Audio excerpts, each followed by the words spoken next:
Page 174. What is a good book? By John Ruskin. Look for these expressions and guess their meaning from the context. Canaille, Fane, Peerage, National Noblesse of Words. The good book of the hour, then, I do not speak of the bad ones, is simply the useful or pleasant talk of some person whom you cannot otherwise converse with, printed for you. Very useful often, telling you what you need to know, very pleasant often, as a sensible friend's present talk would be. These bright accounts of travels, good-humoured and witty discussions of question, lively or pathetic storytelling in the form of novel, firm fact-telling by the real agents concerned in the events of passing history. All these books of the hour, multiplying among us as education becomes more general, are a peculiar characteristics and possession of the present age. We ought to be entirely thankful for them, and entirely ashamed of ourselves if we make no good use of them. But we make the worst possible use if we allow them to usurp the place of true books.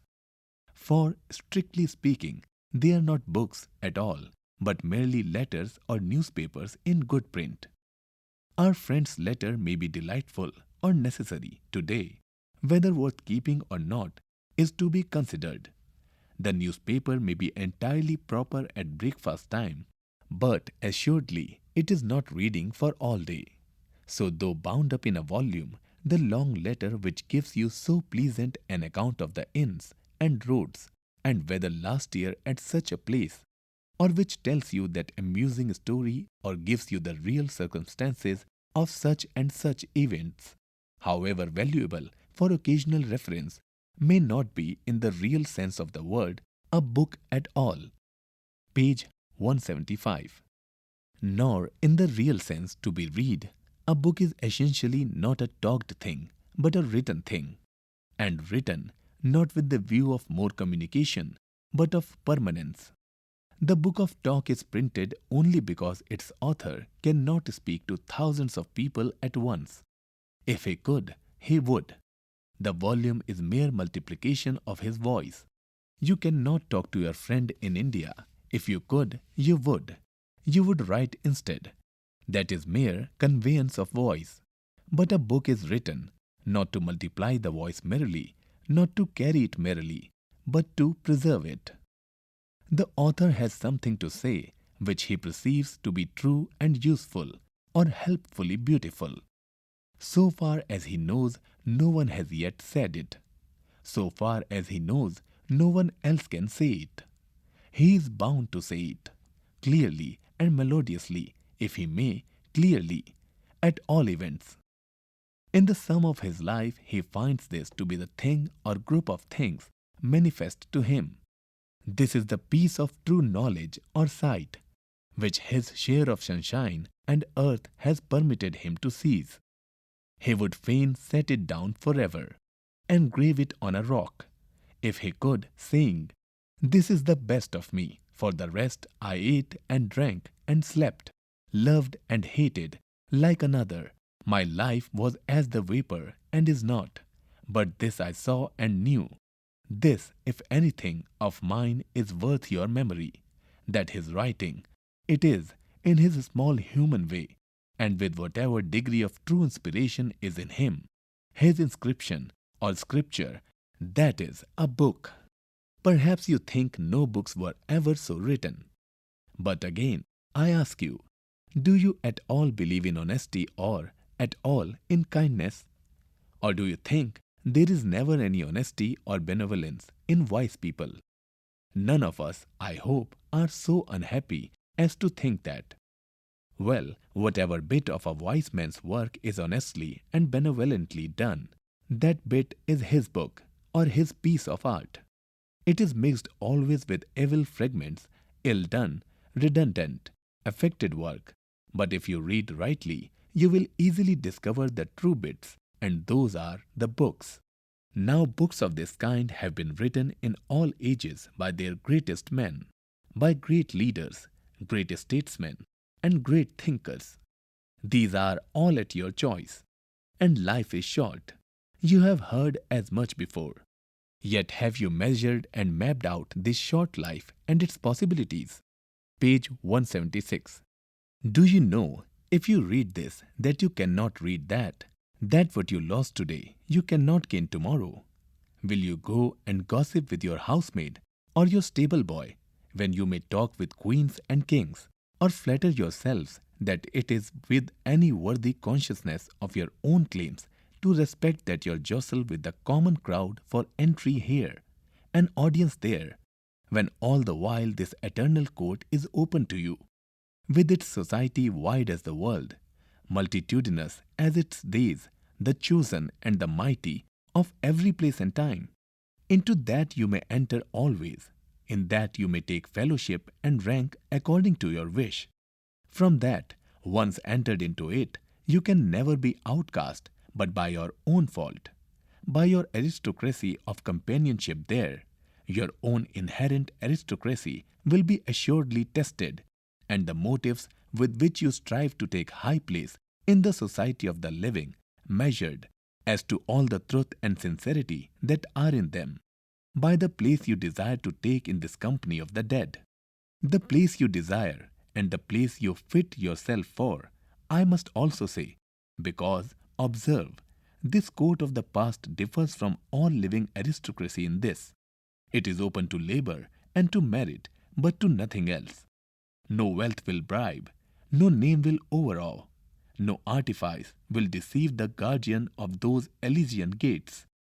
In the deep sense, no vile or vulgar person ever enters there.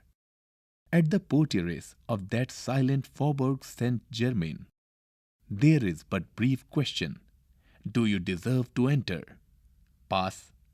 Do you ask to be the companion of nobles? Do you long for the conversation of the wise? Learn to understand it, and you shall hear it.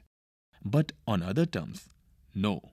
If you will not rise to us, we cannot stoop to you. The living Lord may assume courtesy, the living philosopher explain his thought to you with considerable pain. But here we neither feign nor interpret. You must rise to the level of our thoughts if you would be gladdened by them, and share our feelings if you would recognize our presence. This, then, is what you have to do, and I admit that it is much. You must, in a word, love these people if you are to be among them. Page 177. No ambition is of any use. They scorn your ambition. You must love them and show your love by a true desire to be taught by them, and to enter their thoughts. To enter into theirs, observe, not to find your own expressed by them. If the person who wrote the book is not wiser than you need not read it. If he be, he will think differently from you in many respects. Very ready we are to say of a book, "How good this is!" That's exactly what I think. But the right feeling is, "How strange that is!" I never thought of that before, and yet I see it is true. Or if I do not now, I hope I shall, some day. But whether thus submissively or not, at least be sure that you go to the author to get at his meaning, not to find yours. Judge it afterwards if you think yourself qualified to do so, but ascertain it first. And be sure also, if the author is worth anything, that you will get at his meaning all at once, nay, that at his whole meaning you will not for a long time arrive in any wise. Not that he does not say what he means, and in strong words too, but he cannot say it all.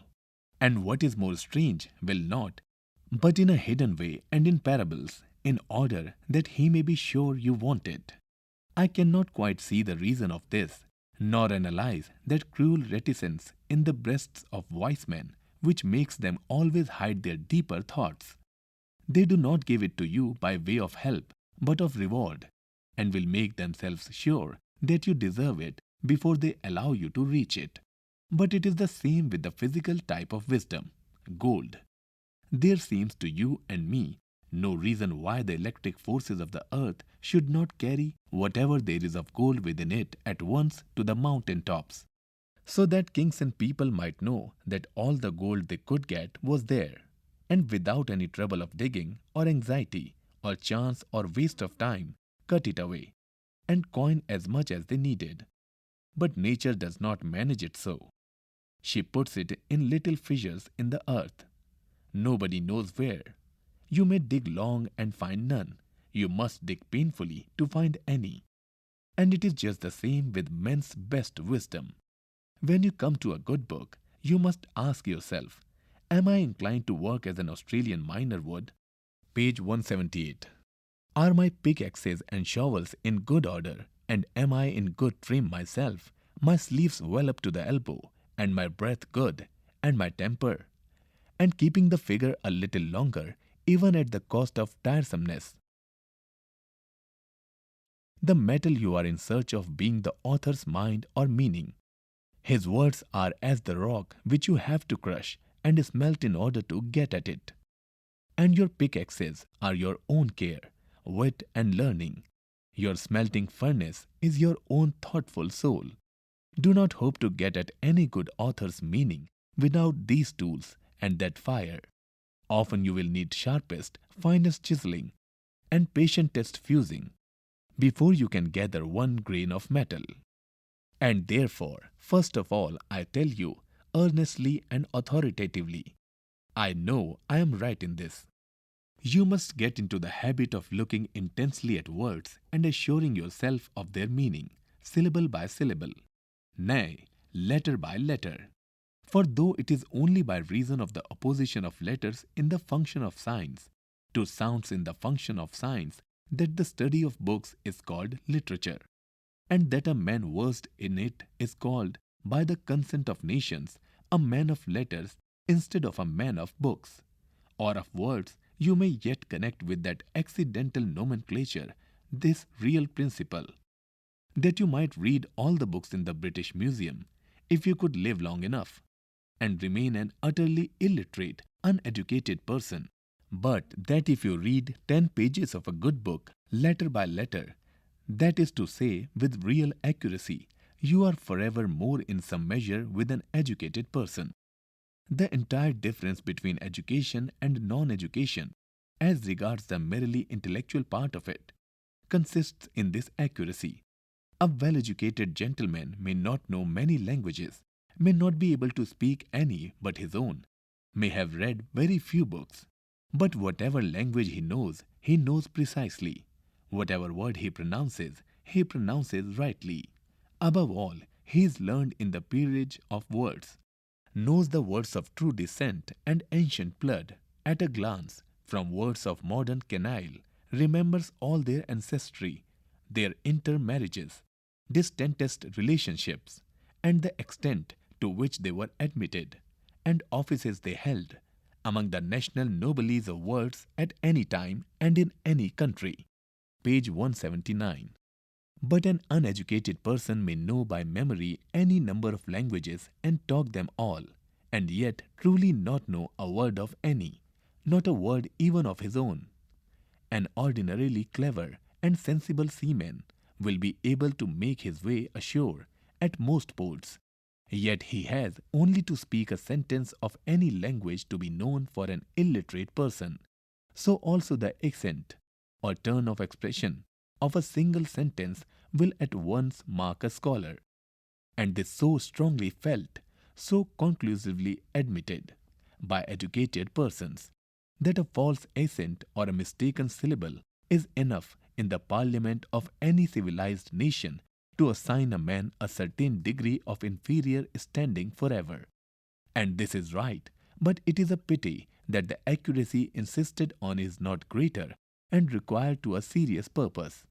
It is right that a false Latin quantity should excite a smile in the House of Commons, but it is wrong that a false English meaning should not excite a frown there.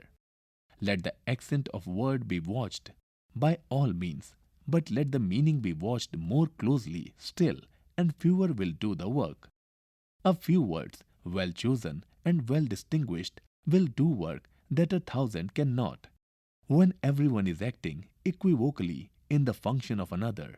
Yes, and words, if they are not watched, will do deadly work sometimes. About the author, John Ruskin, who lived between 1819 to 1900, was a powerful and influential critic of the 19th century. He wrote on a variety of subjects: nature, art, architecture, politics, history. All his work is characterized by a clarity of vision. His first volume, Modern Painters, appeared in 1843. It defended modernism in the arts. Among the works of social criticism are Unto This Last, 1862, and Sesame and Lilies, 1871, from which this extract has been taken. His ideas on architecture are presented in The Seven Lamps of Architecture, 1849, and The Stones of Venice, 1853. Page 180. Understanding the text. 1. What, according to Ruskin, are the limitations of the good book of the hour? 2. What are the criteria that Ruskin feels that readers should fulfill to make themselves fit for the company of the dead? 3. Why does Ruskin feel that reading the work of a good author is a painstaking task? 4. What is the emphasis placed by Ruskin on accuracy? Talking about the text. Discuss in pairs. 1. Ruskin's insistence on looking intensely at words and assuring oneself of meaning, syllable by syllable, nay, letter by letter. 2. Choice of diction is very crucial to the communication of meaning. Appreciation. 1. The text is an excerpt from Sesame and Lilies, which consist of 2 essays, primarily written for delivery as public lectures in 1864. Identify the features that fit the speech mode. Notice the sentence patterns. 2. The lecture was delivered in 1864. What are the shifts in style and diction that make the language different from the way it is used today? Language work. 1. Many sentences and paragraphs in the excerpt begin with the word "and." To what extent does this contribute to the rhetorical style of the lecture? 2. Study each of the following sentences and notice the balance between its parts. Pick out other sentences in the text that reflect this kind of balance. A. It is right that a false Latin quantity should excite a smile in the House of Commons, but it is wrong that a false English meaning should not excite a frown there. B. Let the accent of words be watched, by all means, but let the meaning be watched more closely still, and fewer will do the work. Page 181. Suggested reading. 1.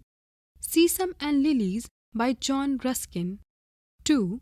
Seven Lamps of Architecture by John Ruskin.